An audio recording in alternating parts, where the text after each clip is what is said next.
بسم اللہ الرحمن الرحیم رب اشرح لی صدری ویسر لی امری واحلل عقدۃ من لسانی یفقهوا قولی رب یسر ولا تعسر وتمم الخیر اللهم صل علی محمد وعلى آل محمد كما صلیت علی ابراہیم وعلى آل ابراہیم انک حمید مجید اللهم بارک علی محمد وعلى آل محمد كما بارکت علی ابراہیم وعلى آل ابراہیم انک حمید مجید۔ حجر اسود نصب کرنے پر زبردست اختلاف۔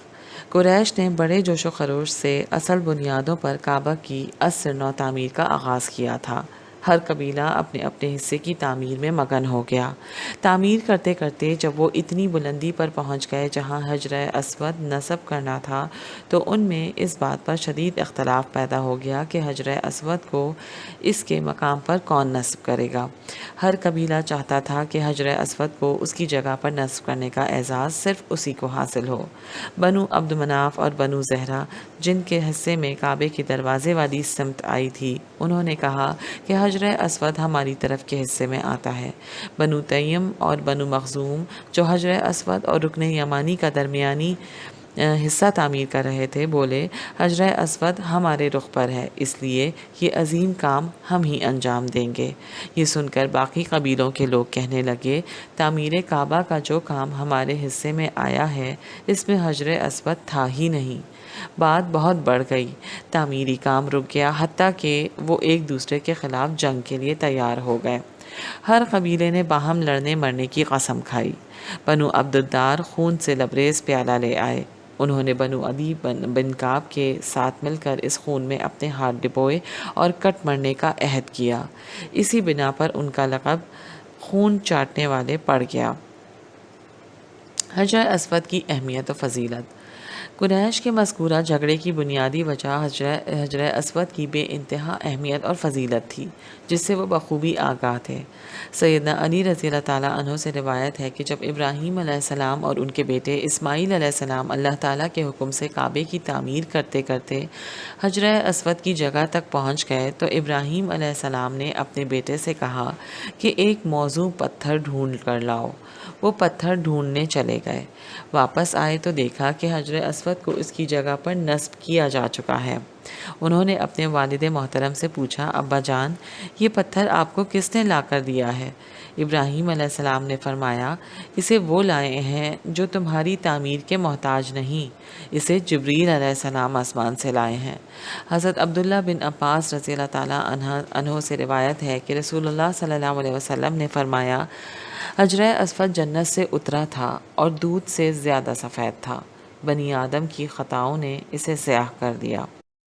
سیدنا عبداللہ بن عمر رضی اللہ تعالیٰ عنہما نے 3 بار اللہ تعالیٰ کی قسم کھائی اور اپنی انگلیوں سے دونوں کانوں کی طرف اشارہ کرتے ہوئے کہا کہ میں نے رسول اللہ صلی اللہ علیہ وسلم کو یہ فرماتے ہوئے سنا بے شک حجر اسود اور مقام ابراہیم جنت کے یاقوتوں میں سے 2 یاقوت ہیں، اللہ تعالیٰ نے ان کا نور ختم کر دیا۔ اگر اللہ تعالیٰ ان کا نور ختم نہ کرتا تو یہ مشرق و مغرب کے مابین ہر چیز کو روشن کر دیتے۔ حضرت عبداللہ بن عمر رضی اللہ تعالیٰ عنہما سے مروی ایک اور حدیث میں ہے کہ رسول اللہ صلی اللہ علیہ وسلم نے فرمایا اگر حجر اسود کو عہد جاہلیت کی نجاستیں نہ چھوتیں تو جو بھی بیمار اسے چھوتا وہ شفا یاب ہو جاتا۔ زمین پر اس جیسی اس کے سوا جنت کی کوئی چیز نہیں۔ قریش کے لوگ زمانہ قدیم سے حجر اسود کی بے پناہ تعظیم کرتے تھے۔ وہ طواف کرتے ہوئے حجر اسود کا استلام بھی کیا کرتے تھے۔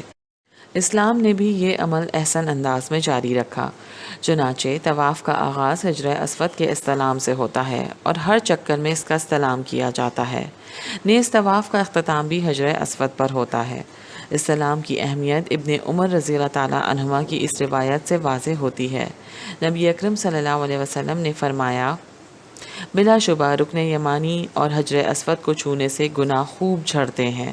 ابن عباس رضی اللہ تعالیٰ عنہما فرماتے ہیں کہ رسول اللہ صلی اللہ علیہ وسلم نے حجر اسود کے بارے میں فرمایا اللہ کی قسم اللہ تعالیٰ قیامت کے دن حجر اسود کو یقیناً اس حال میں ظاہر فرمائے گا کہ اس کی 2 آنکھیں ہوں گی جن سے وہ دیکھے گا اور ایک زبان ہوگی جس سے وہ بولے گا۔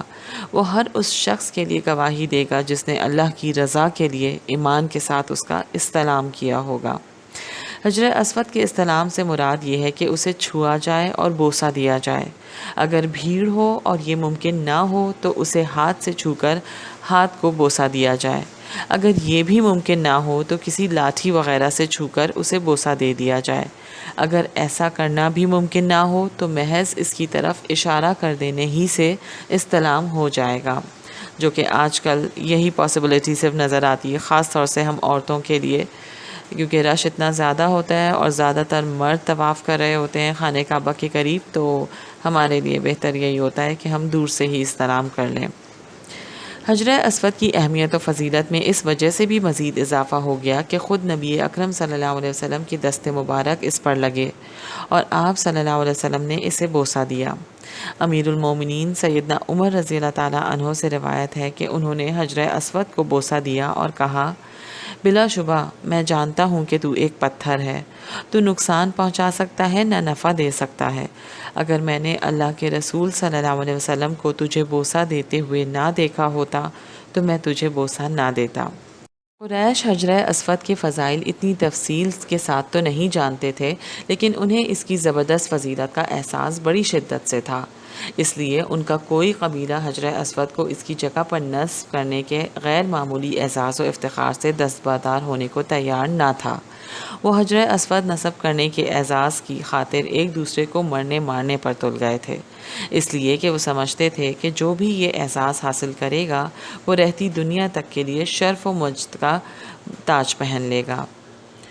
قریش کی باہمی جنگ کا خطرہ بڑھتا جا رہا تھا۔ 4-5 دن تک صورتحال بہت کشیدہ رہی۔ بالآخر انہوں نے یہ مسئلہ باہمی مشاورت سے حل کرنے کا فیصلہ کیا۔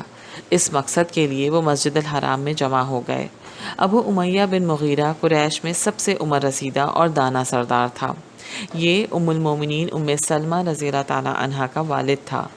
اس نے سب کو مخاطب کر کے کہا، اے قریش کی جماعت، تم لوگوں میں جس معاملے میں اختلاف ہو گیا ہے اس کا فیصلہ کرنے کے لیے اس شخص کو اپنا حکم بنا لو جو سب سے پہلے مسجد کے باب بنو شیبہ سے داخل ہو۔ ابو امیہ کی یہ رائے سب کو پسند آئی اور اس پر اتفاق ہو گیا۔ اللہ تعالیٰ کی مشیت و حکمت تھی کہ باب بنو شیبہ سے سب سے پہلے رسول اللہ صلی اللہ علیہ وسلم تشریف لائے۔ نبی اکرم صلی اللہ علیہ وسلم کی شخصیت قریش کے ہاں مسلمہ طور پر انتہائی مکرم تھی۔ وہ آپ کی بے داغ صداقت، شعاری اور امانت داری کی وجہ سے آپ کو صادق و امین کے لقب سے یاد کرتے تھے۔ سب کو آپ پر مکمل اعتماد تھا۔ جب انہوں نے آپ کو دروازے سے آتے دیکھا تو نہایت خوش ہوئے اور بے ساختہ پکار اٹھے، یہ امین ہمارے مابین جو فیصلہ فرمائیں گے ہم اس پر راضی ہیں۔ نبی صلی اللہ علیہ وسلم ان کے قریب پہنچے تو انہوں نے آپ کی خدمت میں سارا ماجرا کہہ سنایا۔ آپ صلی اللہ علیہ وسلم نے سکون سے ان کی بات سنی، بعد ازاں فرمایا، میرے پاس ایک کپڑا لے آؤ۔ کپڑا لایا گیا تو آپ صلی اللہ علیہ وسلم نے اسے بچھایا اور اپنے دست مبارک سے حجر اسود اٹھا کر اس کپڑے پر رکھ دیا۔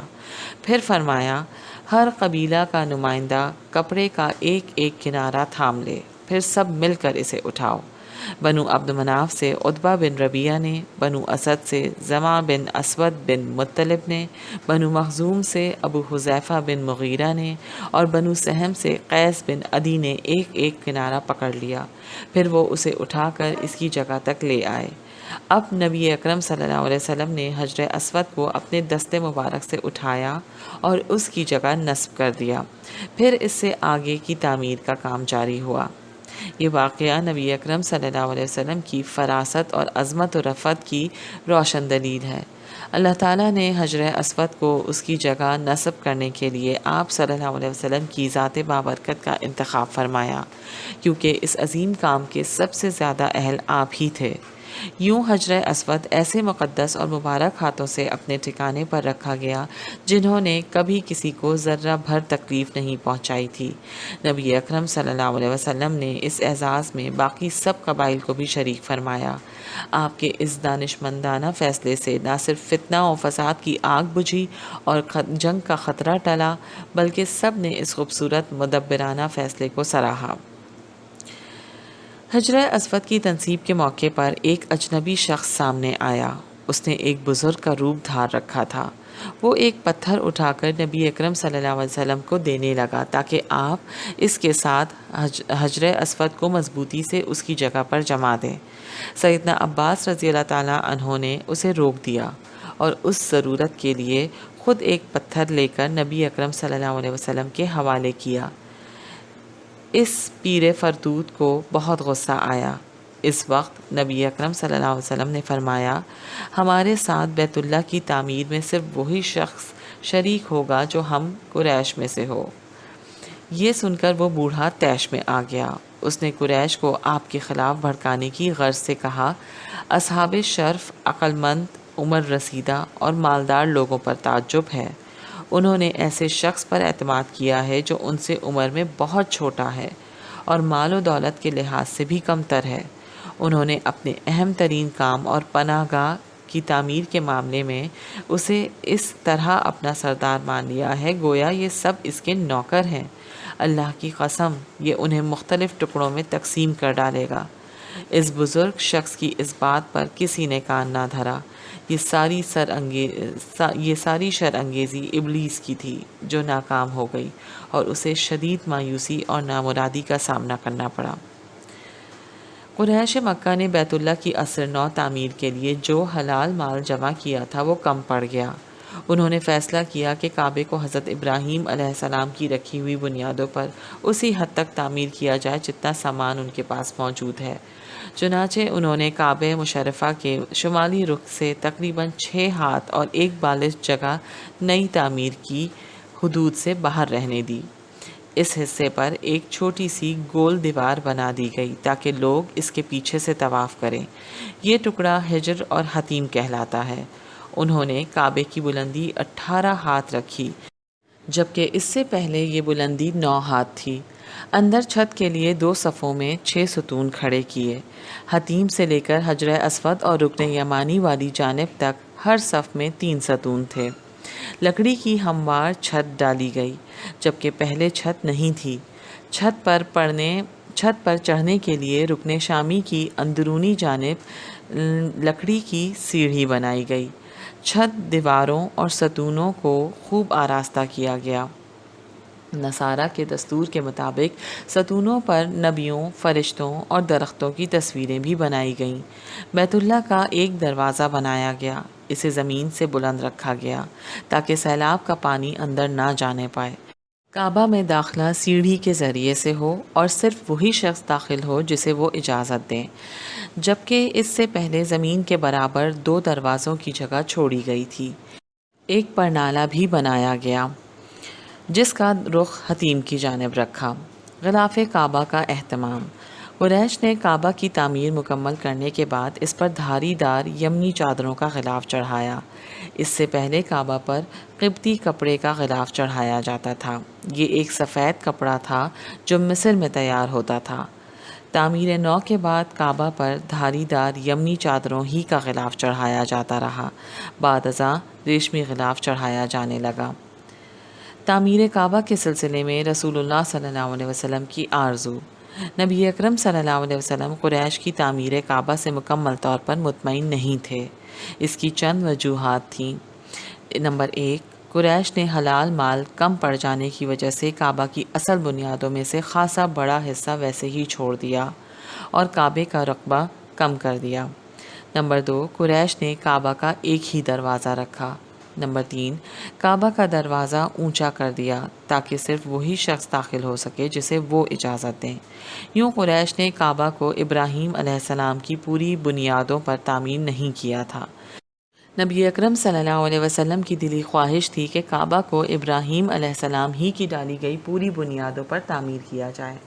آپ صلی اللہ علیہ وسلم نے بعثت کے بعد اس دلی خواہش کا اظہار بھی فرمایا، لیکن حکمت و مصلحت کے تحت اسے عملی جامہ نہ پہنایا۔ اس کی ایک بنیادی وجہ یہ تھی کہ لوگ نئے مسلمان ہوئے تھے۔ ان کے ترک کفر و شرک پر ابھی زیادہ مدت نہیں گزری تھی۔ نبی اکرم صلی اللہ علیہ وسلم نے اپنی بے خطا فراست سے بھانپ لیا تھا کہ اگر کعبہ کو گرا کر دوبارہ تعمیر کیا گیا تو ہو سکتا ہے بعض لوگ اسے دل سے قبول نہ کریں۔ اس طرح ایک بہت بڑا فتنہ برپا ہونے کا اندیشہ تھا۔ اس خدشے کے پیش نظر آپ صلی اللہ علیہ وسلم نے کعبہ کو قریش کی بنائی ہوئی عمارت ہی پر برقرار رکھا اور اس میں کوئی تبدیلی نہیں کی۔ ام المومنین عائشہ رضی اللہ تعالیٰ عنہا فرماتی ہیں، میں نے نبی صلی اللہ علیہ وسلم سے حتیم کے متعلق پوچھا، کیا یہ بیت اللہ کا حصہ ہے؟ آپ نے فرمایا ہاں۔ میں نے پوچھا، پھر قریش نے اسے بیت اللہ میں شامل کیوں نہیں کیا؟ آپ صلی اللہ علیہ وسلم نے فرمایا، بلا شبہ تمہاری قوم کے پاس تعمیر کے وقت حلال خرچ کم پڑ گیا تھا۔ میں نے پوچھا، اس کا دروازہ اونچا کیوں ہے؟ آپ صلی اللہ علیہ وسلم نے فرمایا، تمہاری قوم نے یہ کام اس لیے کیا کہ وہ جسے چاہیں بیت اللہ میں داخل ہونے دیں اور جسے چاہیں روک دیں۔ اگر تمہاری قوم کا عہد زمانہ جاہلیت کے قریب نہ ہوتا اور مجھے یہ اندیشہ نہ ہوتا کہ میری طرف سے حتیم کو بیت اللہ میں شامل کرنا اور اس کے دروازے کو زمین سے ملا دینا ان پر شاق گزرے گا تو میں ایسا ضرور کرتا۔ ایک اور حدیث میں نبی اکرم صلی اللہ علیہ وسلم سے یہ الفاظ منقول ہیں، عائشہ، اگر تمہاری قوم زمانہ جاہلیت کے قریب نہ ہوتی تو میں بیت اللہ کو گرانے کا حکم دیتا، پھر میں اس میں وہ حصہ شامل کر دیتا جو اس سے نکال دیا گیا تھا، اس میں اس کے دروازے کو بھی زمین سے ملا دیتا اور اس کے 2 دروازے بناتا، ایک دروازہ مشرق میں اور دوسرا مغرب میں، یوں میں اسے ابراہیم علیہ السلام کی بنیاد کے مطابق بنا دیتا۔ ایک اور حدیث میں یہ الفاظ بھی ہیں، میں کعبے کا نذرانوں پر مبنی خزانہ اللہ کی راہ میں خرچ کر دیتا۔ نبی اکرم صلی اللہ علیہ وسلم نے کعبہ کو دوبارہ تعمیر نہ کرنے کی ایک اور وجہ یہ بیان فرمائی کہ میرے پاس تعمیراتی مصارف کے لیے مطلوبہ سرمایہ نہیں۔ آپ صلی اللہ علیہ وسلم کا ارشاد گرامی ہے، اور میرے پاس اتنا خرچ بھی نہیں جس سے میں کعبے کی تعمیر کر سکوں۔ کعبے کی عمارت دوبارہ تعمیر نہ کرنے کی سب سے اہم وجہ، جسے رسول اللہ صلی اللہ علیہ وسلم نے سب سے پہلے بیان فرمایا، یہی تھی کہ آپ صلی اللہ علیہ وسلم کو نو مسلموں کے بدک جانے کا خدشہ تھا۔ اس سے معلوم ہوا کہ اگر دین کے کسی مبنی بر مصلحت کام میں لوگوں کی طرف سے کسی فتنے یا فساد کا اندیشہ ہو تو اسے چھوڑ دینا ہی مناسب ہے۔ امام بخاری رحمۃ اللہ نے صحیح بخاری میں کتاب العلم میں اس حدیث پر یہ باب قائم کیا ہے، کسی بہتر عمل کو اس خوف کے پیش نظر چھوڑ دو مبادا کچھ لوگوں کی کم عقلی اسے سمجھنے سے قاصر رہے اور وہ اس سے زیادہ سخت امر یا فتنے میں مبتلا ہو جائیں۔ فقہائے کرام نے اسی سے یہ قاعدہ اخذ کیا ہے، حصول مسالے کی نسبت دفع مفاسد قابل ترجیح ہے، یعنی نیک عمل کرنے یا نیکی کرنے پر فساد کو دور کرنے کو ترجیح دینی چاہیے، اس کو پرائیورٹی حاصل ہے۔ تاہم جب لوگوں کی طرف سے فتنہ و فساد کا خوف باقی نہ رہے تو مصلحتاً چھوڑا ہوا عمل کر لینا مستحب ہے۔ ہر چند نبی اکرم صلی اللہ علیہ وسلم نے مذکورہ وجوہ کی بنا پر کعبے کو ابراہیم علیہ السلام کی بنیاد پر تعمیر کرنے کا فیصلہ تو نہ فرمایا، لیکن آپ کے الفاظ مبارکہ میں یہ ارشاد موجود تھا کہ جب لوگوں کی طرف سے فتنے کا کوئی اندیشہ باقی نہ رہے اور وسائل بھی میسر ہوں تو اسے از9 ابراہیم علیہ السلام کی بنیاد پر تعمیر کر لینا بہتر ہوگا۔ آپ صلی اللہ علیہ وسلم نے ام المومنین عائشہ رضی اللہ تعالیٰ عنہا سے یہاں تک فرما دیا، اگر میرے بعد تمہاری قوم بیت اللہ کو تعمیر کرنا چاہے تو آؤ، میں تمہیں وہ جگہ دکھا دوں جو قریش نے اس میں سے چھوڑ دی ہے۔ پھر آپ صلی اللہ علیہ وسلم نے عائشہ رضی اللہ تعالیٰ عنہا کو حتیم کی 7 ہاتھ کے قریب جگہ دکھائی۔ یہاں پر آج کی ریکارڈنگ مکمل ہوتی ہے۔ وآخر دعوانا ان الحمد للہ رب العالمین۔ ربنا تقبل منا انک انت السمیع العلیم وتب علینا انک انت التواب الرحیم۔ اللہم صلی علی محمد وعلی آل محمد کما صلیت علی ابراہیم وعلی آل ابراہیم انک حمید مجید۔